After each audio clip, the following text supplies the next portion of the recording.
Finally हम बात करते हैं द बैटल ऑफ सिरसा की, जो कि सन 1704 में लड़ा जाता है। इसमें क्या होता है, after leaving Anandpur Sahib on 21 December 1704, Guru Gobind Singh ji and the Sikhs move toward the river Sirsa. Anandpur Sahib को 21 दिसंबर 1704 में छोड़ने के बाद अब गुरु गोविंद सिंह जी अपनी सेना को लेकर रिवर सिरसा यानी कि सिरसा नदी के पास पहुंचते हैं। The Mughals and the hill forces continue to chase them, a battle to place near the flooded river Sirsa. अब क्या होता है, मुगल और पहाड़ी जो राजा होते हैं उनकी जो सेना होती है गुरु गोविंद साहब को मतलब चेज कर रही होती है, पीछा कर रही होती है, और एक बैटल सिरसा नदी के पास में जो कि वहाँ पे बाढ़ आई हुई थी, वहाँ पर एक बैटल लड़ा जाता है। बैटल की कोर्स के बारे में बात करते हैं तो क्या होता है, When Guruji reached the river Sirsa, the enemy army also arrived there. जब सिरसा नदी के पास में गुरु गोविंद साहब पहुंचते हैं तो दुश्मनों की सेना भी वहां पहुंची हुई होती है। गुरुजी left Bhai Jivan Singh Rangreta and about 106 to stop the enemy. अब गुरुजी क्या करते हैं, भाई जीवन सिंह रंगरेटा को और लगभग 100 सिखों को वहाँ भेजते हैं कि दुश्मनों को रोको। The six fought with great bravery, काफ़ी बहादुरी से सिख लड़ते हैं। The enemy suffered heavy losses, जिससे क्या होता है दुश्मनों को काफ़ी ज़्यादा नुकसान का सामना करना पड़ता है। इतनी चीज़ होती है। इसके बाद आगे क्या होता है, at that time the river Sirsa was flooded. Guru ji the Sikh and their horses cross the river under difficult condition. जिस समय सिरसा नदी में गुरु जी पहुंचे थे सिरसा नदी के पास में, क्योंकि वहाँ पे बाढ़ आई हुई थी तो गुरु जी को अपनी सेना और घोड़ों को लेकर वहाँ पे क्रॉस करना काफ़ी ज़्यादा मुश्किलों का सामना करना पड़ा था। Many Sikhs were drown in the flooded waters, और वो जो बाढ़ आई थी उस बाढ़ में ही बहुत सारे सिख सैनिक जो थे वो बह के चले गए थे। A large amount of valuable Sikh literature व वॉश्ड अवे, और इसी बाढ़ के कारण क्या होता है, सिखों की बहुत ज़्यादा जो किताबें वगैरह होती हैं, लिखी हुई टेक्स्ट होती है, वो बहुत सब कुछ नष्ट हो जाता है। ठीक है, ये कंडीशन होती है। अच्छा, इस बैटल की इंपॉर्टेंस की बात करें तो क्या होता है, गुरुजी सक्सेसफुली क्रॉस द रिवर। गुरुजी सफलतापूर्वक नदी को क्रॉस कर गए। डूरिंग द कन्फ्यूजन, अब क्या होगी, इसी बीच में कन्फ्यूजन हो जाती है, जिसके कारण माता गुजरी जी, साहिबजादा जोरावर सिंह और साहिबजादा फतेह सिंह जो होते हैं गुरु जी से सेपरेट हो जाते हैं, अलग हो जाते हैं। Their separation later led to their martyrdom, और इनके अलगाव के कारण ही क्या होता है, आगे इनकी शहीदी का कारण बनता है। ठीक है, फाइनली सिखों के इतिहास में सबसे बड़ा जो बैटल होता है the battle of Chamkaur Sahib, जो कि 1705 में लड़ा जाता है, इसके बारे में पढ़ते हैं हम। The battle of Chamkaur Sahib was 1705, सन 1705 में चमकौर साहिब का युद्ध लड़ा जाता है। It is one of the most famous battle in Sikh history, सिखों के इतिहास में ये बहुत ही इंपॉर्टेंट बैटल के रूप में माना जाता है। Guru Gobind Singh ji in the small number of Sikh fought against a huge Mughal army. अब गुरु गोविंद सिंह जी की सेना एक छोटी सी सेना लेकर लाखों की जो मुगलों की सेना होती है उसका सामना करते हैं। इसमें क्या चीज़ होता है, बैटल से अगर पहले की बात करें, after crossing the river Sirsa Guruji reach Chamkaur Sahib. Sirsa नदी पार करने के बाद गुरुजी चमकौर साहिब पहुंचते हैं। With him were Sahibzada Ajit Singh, Sahibzada Jujhar Singh and about 46। वहाँ पे साहिबजादा अजीत सिंह के साथ में साहिबजादा जुझार सिंह होते हैं और 40 सिखों की सेना होती है। दे टूक shelter in a small mud called कच्ची गढ़ी। अब क्या होता है, स्मॉल एक छोटा सा जो बोलते हैं ना मिट्टी वगैरह, गारे मिट्टी का किला बना होता है कांची गढ़ी नाम का, वहाँ पे शेल्टर लेते हैं। अब इसी बीच क्या होता है, अ huge Mughal army surrounded the fort. एक बहुत बड़ी सेना जो होती है वो किले को घेर लेती है। The Sikh fought with extraordinary bravery, तो जो सिख होते हैं काफ़ी ज़्यादा बहादुरी से लड़ते हैं। इसमें क्या चीज़ होता है, साहिबजादा अजीत सिंह काफ़ी ज़्यादा बहादुरी से लड़ते हैं और उनको इसमें शहीदी मिलती है। साहिबजादा जुझार सिंह भी इसमें शहीद हो जाते हैं। 3 पंच प्यारे, जिसमें जो 5 प्यारे होते हैं जिनका नाम था भाई साहिब सिंह, भाई मोहकम सिंह एंड द भाई हिम्मत सिंह, ये भी इसमें शहीद हो जाते हैं। 1 by 1 the Sikh sacrifice their life while fighting. तो होता क्या चीज़ है कि करेज की बात होती है। 40-50 सिखों की सेना 10 लाख मुगलों से भिड़ जाती है। ये गुरु साहब कहते थे 1.25 लाख तो एक लड़ावा था ही गुरु साहब नाम का हवा। तो ये करेज की बात होती है। देखो वैसे प्रैक्टिकली देखा जाए, अगर 40-45 सिखों की सेना है और लाखों की संख्या में दुश्मन है, तो उनके सामने लड़ना अपने आप में एक मनोबल वैसे ही तोड़ देता है कि आपके पास हिम्मत बचती ही नहीं है कि आप सामना कर पाओ। लेकिन वो देखो, सबसे बड़ी चीज़ होती है ना लड़ना। ठीक है, कोई मैटर नहीं करता कि आप युद्ध के मैदान में जीतते हो हारते हो। सबसे बड़ा जो चॉइस होता है ना कि आपके पास चुनाव होता है कि ठीक है मेरे सामने युद्ध है, और वो युद्ध ज़रूरी नहीं मैदान का युद्ध हो, आपके जीवन का भी युद्ध हो सकता है। आपके जीवन में भी कई बार ऐसी परिस्थिति हो सकती है कि आपको लगेगा यहाँ से मैं कुछ नहीं कर सकता, लेकिन आपका वो स्टेप लेना कि कोई बात नहीं, जितना मेरे हाथ में मैं सिर्फ उतना करूँगा, मैं जूझ जाऊँगा, मैं लड़ जाऊँगा।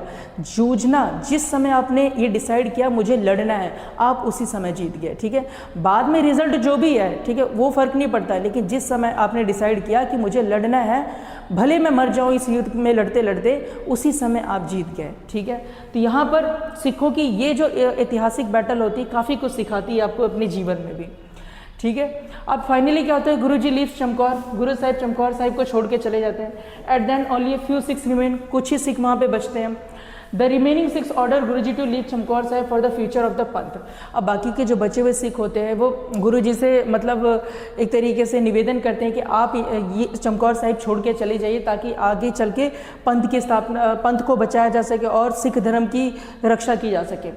गुरुजी एक्सेप्टेड देयर कमांड, गुरुजी ने उनके हुक्म को पालना की। भाई दया सिंह एंड द भाई धर्म सिंह अकम्पनीड गुरुजी। अब गुरुजी के साथ में भाई दया सिंह और भाई धर्म सिंह जाते हैं। The remaining Sikh continue fighting became marchers, और बाकी जो सारे के सारे सिख होते हैं लड़ते रहते हैं और अंत में सारे के सारे क्या हो जाते हैं, शहीद हो जाते हैं। इंपॉर्टेंस की बात करें तो क्या रहता है, इस युद्ध में साहिबजादा अजीत सिंह और जुझार सिंह शहीद हो जाते हैं। ये जो बैटल है ये करेज का, सिखों के साहस का और बलिदान का और विश्वास का एक प्रतीक माना जाता है, ठीक है। Guruji safely escape the continue leading to the Khalsa, Guruji वहाँ से आराम से निकल गए, ठीक है, ताकि खालसा को बचाया जा सके। और finally the battle of Khidrana होता है, जिसे हम बैटल ऑफ मुक्तसर भी बोलते हैं, सन 1705 में लड़ा जाता है। इसमें क्या होता है, जो बैटल ऑफ खिदराना 29 दिसंबर सन 1705 को लड़ा जाता है, और ये खिदराना जो है ये मुक्तसर के नाम से भी फेमस है, बाद में फेमस हो गया था। This was the last major battle fought by Guru Gobind Singh जी। गुरु गोविंद सिंह जी के द्वारा लड़ा गया सबसे बड़े या मेजर बैटल, इंपॉर्टेंट बैटल्स में से ये सबसे लास्ट वाला बैटल था, ठीक है। अब इसमें क्या चीज़ होता है, कोर्स की बात करें बैटल की, तो गुरुजी खिदराना नामक की जगह पे पहुंच जाते हैं, और बहुत सारे सिख जो होते हैं वो गुरु गोविंद साहब की सेना को ज्वाइन करते हैं। द 46 जो आपको याद होगा पिछले युद्ध में बेदावा कुछ सिखों ने दे दिए थे, 40 सिखों ने आनंदपुर साहिब के युद्ध में, वो 40 सिख भी वापस आ गए थे, ठीक है। Mai Bhago inspire them to fight for Guruji, जो माई भागो होते हैं वो इंस्पायर करते कि तुम जाके लड़ो। वज़ीर Khan arrived with the huge Mughal army, अब वज़ीर खान अपनी बहुत बड़ी सेना को लेकर वहाँ पे पहुँच जाता है। आगे क्या चीज़ होता है, एक सेकेंड, हाँ आगे क्या होता है, कोर्स क्या होता है, गुरुजी हैड अबाउट 2006, गुरुजी के पास में 2000 सेना होती है, जबकि वज़ीर खान के पास में अराउंड 10,000 की सेना होती है। बैटल होता है खिदराना में, और सिख जो होते हैं बहादुरी से वापस से लड़ते हैं। Scarcity of water created difficulty for the Mughal army, अब मुगल सेना में क्या होता है, पानी की कमी हो जाती है, जिसकी वजह से उनको काफ़ी प्रॉब्लम देखना पड़ता है। और the Mughal army suffered defeat and retreat, जो मुगल सेना होती है वो हार का सामना करती है और पीछे हट जाती है। तो ये होता है। इंपॉर्टेंस की बात करें तो क्या होता है, गुरुजी इस युद्ध को जीत जाते हैं। माई भागो जो होते हैं बहुत सीरियसली तरीके से इंजर्ड हो जाते हैं, और जो 40 के 40 सिख होते हैं जो बेदावा लिखते हैं पहले, ठीक है, ये इस युद्ध में लड़ते हैं और सभी के सभी शहीद हो जाते हैं। गुरुजी उनको माफ़ कर देते हैं, ठीक है, और उनको आशीर्वाद देते हैं। और इन्हीं जो 40 सिख है गुरुजी इनको 40 मुक्ते भी बुलाते थे, ठीक है, 40 लिबरेटेड वन जो मुक्त हो चुके हैं। और खिदराना जो था वो मुक्तसर के नाम से प्रसिद्ध हो गया, ठीक है। इतनी चीज़ें होती हैं। अब ये कुछ हमारे पास डायग्राम है, सॉरी मैप का वर्क है, तो इसमें मेजर ये बताया गया कि गुरु गोविंद साहब के जो बैटल हैं कहाँ कहाँ पर होते हैं। तो जो नदौन का बैटल होता है, मैं थोड़ा इसको बड़ा कर देता हूँ, हाँ थोड़ा सा बड़ा, ठीक है। जो नदौन का बैटल है सन 1690 में लड़ा जाता है। उसके बाद बसौली का बैटल 1702 में, फिर शाही टिब्बी का बैटल 1704 में, चमकौर साहिब का बैटल 1705 में, दिख रहा होगा आपको, बसौली का, नदौन का, शाही टिब्बी का 1704 में, चमकौर साहिब का 1705 में, मुक्तसर का 1705 में, भंगानी का 1688 में, निर्मोह का 1702 में, आनंदपुर साहिब का 1701 से 1704 में। अभी फ़िलहाल आप बस मैप को देख लीजिए।